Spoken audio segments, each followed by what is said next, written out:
All right, Tyreese, the decision has been made. I knew it was hard for you. Uh, Tell me who it came down to as far as in the end, maybe a final two schools, and ultimately what sold you on Penn State. Um, it was tough coming down to the last two schools, it being Kentucky and Penn State. But going to it knowing Penn State is like it's not too far from home, so where my family could come and just watch the games just 2 hours away. It was a tough decision to make, but ultimately I think it was a great school to pick. How much did the official visit uh, swing things for you? A lot of times kids get there, especially this year, as far as schools recruiting you through the phone and Zoom and pictures and all that. Once you got up there and saw what they were about, was that the difference maker for you? That was actually my second time being up there. I've been at the Penn State for their spring game, and when I say that atmosphere at the spring game, like it wasn't at max capacity, but man, that was something else. But yeah, like it's a real great place up there. I think I could really see myself living up there for the next 4 years. Talk to me about the relationship that you were able to build with Coach Franklin and Coach Smith, and how did they? It's not hard to sell Penn State when you're up there and you see everything they have to offer. What did they talk to you specifically about how they can make you a better, player in person? I'm already long, so a lot of coaches like they know I'm long, so they know what they got to do to make me a better athlete. So because like you can't teach length, but they gonna put the weight on me, they can put the muscle on me, and they're going to show me what I need to do to be the best. Uh, what have you learned about either one of those two coaches? I don't know who you spent the most time talking with, but whether it was Coach Smith or Coach Franklin, just talk to me about the relationship you were able to develop over this past year with them, and why it's special. Yeah, they're both great coaches. Like I said, like they're both from Pittsburgh. Coach Franklin being from the Hill District. I can't remember where Coach um, Smith is from. Gateway. But he's from Gateway. So like both great Pittsburgh guys. So it's not like they know what I'm coming from. They know what Pittsburgh is like, and those are like two great coaches you can really connect with being from the city. The conversation you had when you told them. Talk to me about that. What did you say to them, and what was the reaction? You got to smile. What was the reaction they gave you? Were they surprised, relieved? How were you? How would you put that? They were relieved. They were super excited. Letting Coach Franklin know to be the first coach, he was ecstatic. Like his expression on his face tell him that he was relieved. But yeah, he was really excited I made that decision. And I'm excited I made that decision as well. I can tell by the look on your face you're happy. Yeah. This is a huge first big decision of your life. You had to go through this. I'm sure this wasn't easy, but this is a huge accomplishment for you. When you a year ago, I remember talking to you when you started to get your first offers. They were coming in slowly, and all of a sudden, boom, you exploded. What's this last year been like for you? And the past year has been rough, dealing with COVID and like just everything blowing up. It was a big thing. I really never saw myself playing at the college level, but just getting my first offer, that's when I really like took football like serious. Like so, I'm like grinding 100% of my time. We're not OBS over here. We're just pedal to the metal. So, yeah. You're still basically are you still a I don't think you're a diamond in the rough, but you're still you're not a by any imagination a finished product. You're still Yeah, I'm still. you're a young kid out there as far as playing, right? Yeah.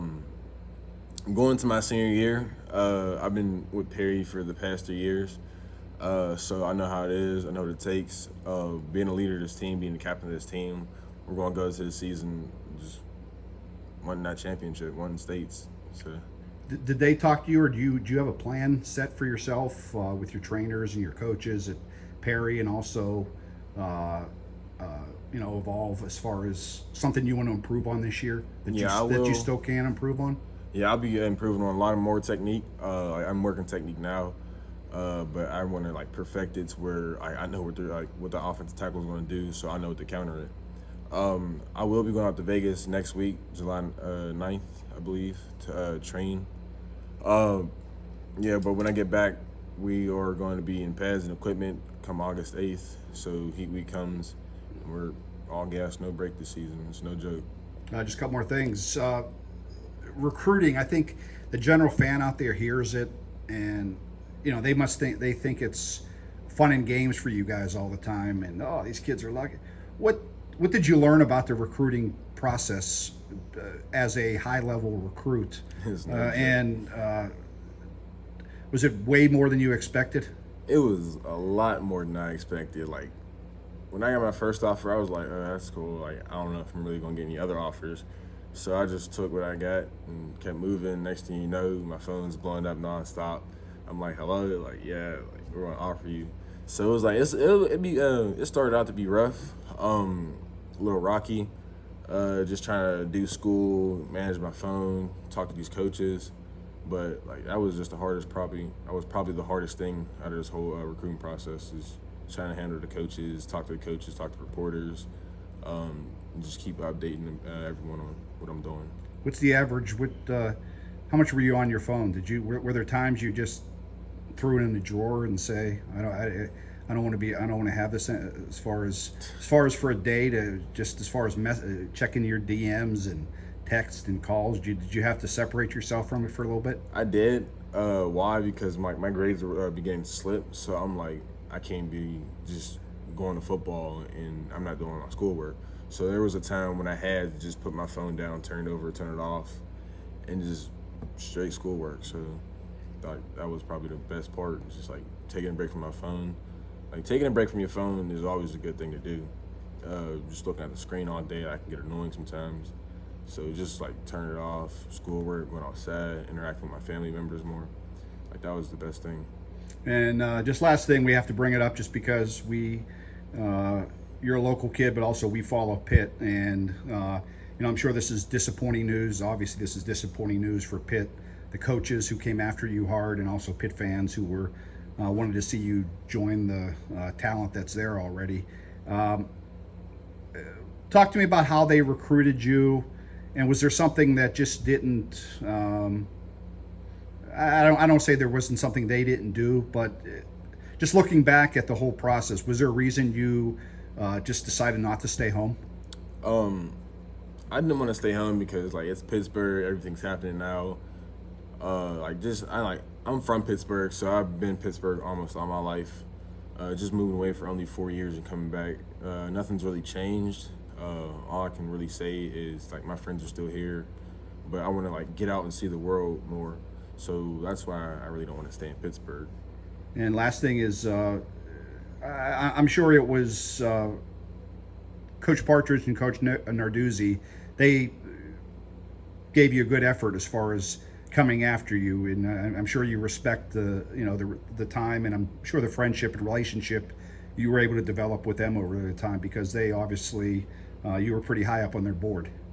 Yeah, Coach Partridge is a great D-line coach. Like, what he teaches his guys is like run tracks, do this and that. But Coach Partridge is a good guy. Coach Narduzzi is a great guy. But ultimately, like, that's just not my fit. Like, they're great. It's a great team, a great coach defense.